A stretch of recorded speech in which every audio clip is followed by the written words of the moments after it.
সন্ধেবেলা বাড়িতে থাকা চাল আর সেদ্ধ আলু দিয়ে এই রেসিপি একদিন হলেও বানিয়ে দেখতে পারেন। মনে হবে রোজ বানায়, আর খেতে তো ভীষণ ভালো হয়। ছোট থেকে বড় যে কেউ খুবই পছন্দ করবে। প্রথমে 1 কাপ চালকে আমি 1 ঘন্টার মতন জলে ভিজিয়ে রেখেছিলাম। আপনারা যে কোনো ধরনের চাল নিতে পারেন। আর একটা বড় সাইজের সেদ্ধ আলু নিয়ে রেখেছিলাম। সেদ্ধ আলুটাকে স্লাইস করে কেটে নিলাম। এখন সমস্ত কিছু মানে চাল ও সেদ্ধ আলু অল্প একটু জল দিয়ে খুব ভালো করে পেস্ট করে নিতে হবে।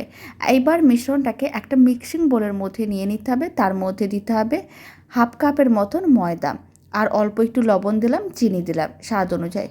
খুব ভালো করে সমস্ত কিছু মিশিয়ে নেওয়ার পরে এর মধ্যে চিলি ফ্লেক্স দিতে হবে, আর দিতে হবে কুচনো ধনেপাতা।